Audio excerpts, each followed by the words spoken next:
serious problem. This water has just come directly from the Free Wings. In the 4 months since we posted the first film, we've given them every opportunity to talk to us, to explain why they're doing this.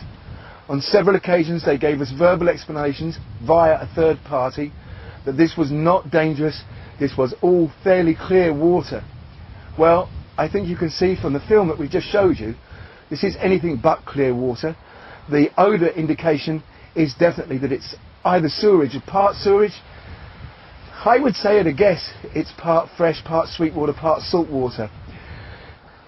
The driver told me there that they come around about once every hour. I can tell you from my own little investigation that actually they come 4 times every hour. As you can see from the wildlife, it's all slowly taking its effect, and it's a big problem. It's a big problem that I don't understand why our government have not addressed this. You know, we have our own problems on the island. We have our own situations where we have to get rid of and deal with our own waste water. To add to the problem like this, as far as I'm concerned, is absolute madness, and it's not in the best interest of the people of Bonaire. Unfortunately, that's not the only trench in this area that has this peculiar colour and peculiar odour.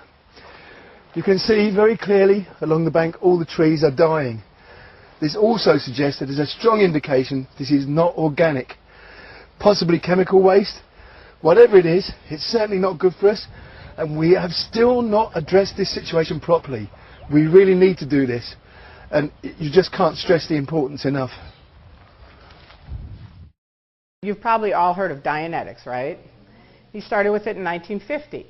And my husband and his parents were in 1950. So they have some great stories of the old days. And it was a lot different then, it really was. And they would have these little groups and they'd do auditing. And Hubbard believed there was the reactive mind and the analytical mind. Well, the analytical mind is just like a computer. It's computing, it's recording data, it's like a data bank, right? And the reactive mind is filled, Hubbard said, with moments, mental image pictures of moments of pain and unconsciousness. Now, we all have those, right? Is there anybody here who can say you don't have a moment of pain and unconsciousness? One way or the other. Or loss, sadness, right? Excuse me. So he said, if you went into session, you could not only erase these incidents, you could get clear. And clear, he said back then in 1950, you would have a perfect IQ. You would have a perfect memory. You would have no pain, and you'd be able to, you know what I mean? And as I say it, I see you shaking your head, and I mean, I know. I have to tell you all this. The conversation we're having here today, I probably never had with, I mean, I've told this about Dianetics, but I'm going to tell you a lot of things I never talked to anyone in Scientology about, because you can't. So you have to understand, you get in, and there's no one there to discuss things with. If you disagree, you have to go to cramming and get corrected, and they have to fix you. You must have misunderstood words, like Tom Cruise with the study tech. It's because you don't understand certain words. That's why. Or your ethics are out, or you're connected to someone who's antagonistic to Scientology or something. You know, they have some reason for any reason why you're not getting it. But anyway, Dianetics is the reactive mind, the analytical mind. He said you could erase the reactive mind, and then you're clear. Okay? And what happened in truth, now I didn't know this till I got out, but in truth, the very first clear, he had an event at the Shrine Auditorium, and he had the lady, you know this story, and he asked her, I think, what color was her tie the day before? What color was his tie the day before, right? And she couldn't remember. And that was the beginning of, they can't make it clear. They can't. They can't say they can't, and Hubbard was into money. And Hubbard said, if you want to make money, start a religion.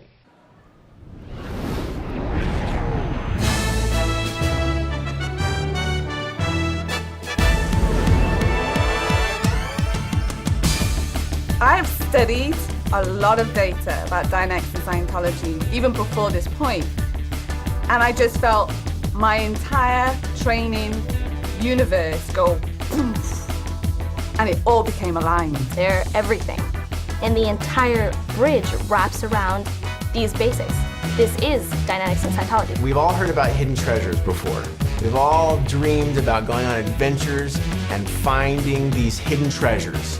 This is the hidden treasure. I had like a little inkling of what it was all about, but I really, after reading the books, realized that I actually had no idea. Before I thought, well, I know, because I've been in Scientology for a long time. Oh yeah, I know. No, I really had no clue. I didn't even know that there was something there that I didn't know. And now I can see it. It's like, wow, this is it. This is it. I mean, I'm talking for every single individual datum of Scientology, every basic fundamental, I have like a full library, you know, full of knowledge. You have like a knowledge, you have like an encyclopedic concept of Dianetics and Scientology. And it's not even that I know it, I am it.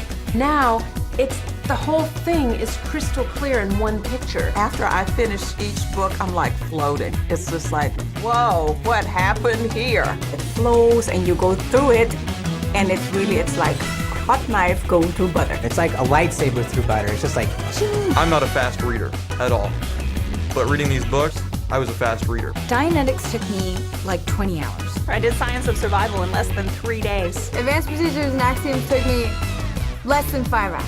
History of Man, it took me 4 hours. I read through Scientology 880 in about 2.5 hours. Scientology 88008 altogether, 4.5 hours.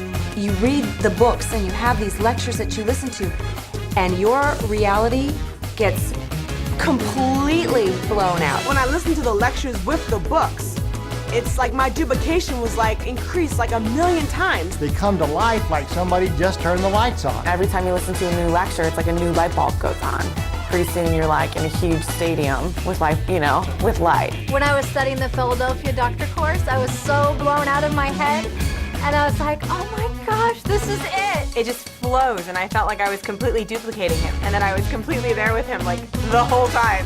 After studying these lectures, my understanding of Dianetics and Scientology is vastly, uniformly, 150 quantum volts of theta energy greater than it's ever been. It's the difference between ground level and top of the Empire State Building. You're going on Ron's journey. You're following Ron through his footsteps, and he's telling you his discoveries. You're going up a mountain to the peak, and you're cutting through the trail. And you're with LRH cutting through the trail all the way up. And his adventure became my adventure. The calm is so real. Even sometimes he says, I'm talking to you, and you're like, oh yes, you're talking to me. And he'd be talking at you and be like, oh, that's what's going to be next. And that would be the next sentence. And I'd be like, how did I know that? And I knew it because of what I've studied. Pues de repente abrí el libro, estaba en un perfecto español. Als ich das auf Deutsch studiert habe, war das dermaßen gut und so klar. Les traductions sont tellement super que j'ai vraiment enfin la technologie en entier. Теперь я могу читать это по-русски, потому что я знаю это то, что сказал Лерхан. Io mi sento sussurgente, mi sento che posso duplicare le raids e i fondamenti di Scientology e di Dianetics per la prima volta. È incredibile. I had to keep myself from jumping out of the chair and running outside and grabbing every single person I could see and saying, you've got to read this book. You've got to read this book. Every time I finish a book, I'm like, how could it get better than this? How could it get better than this? And it just keeps getting better. It just keeps going. It's like one right after another. Boom, boom, boom, boom. There's no bugs. You just fly through them. Absolutely no bugs at all. No bugs at all. I got through like that. I understand the data so well. I got it. I have this for eternity. At one point, I'm sitting there reading, and I realized, oh my God, I'm reading this book outside my body. I was exterior most of the time. I've gone exterior on this, on these lectures. It's like, bang, you're out. You're out, and you know you're out, and you ain't going anywhere but to the stars. It's going to have the most profound and massive impact on this planet. It's just going to be amazing. You understand Scientology. It's not just like you got the data, you got the data. I have something that is an unshakable foundation, an unshakable certainty. Talk about increasing the magnitude of understanding. It's like right through the roof. I feel like I have a PhD in Scientology. Bells and whistles went off. Like it's my Scientology. It's mine. I know Dianetics. I know Scientology. I am a Scientologist. 1,000 times more a Scientologist. Whole different ballgame. Home run. It's like out of the ballpark. It's gone. Blowout win after blowout win after blowout win. It's phenomenal. It is purely LRH. It's just like,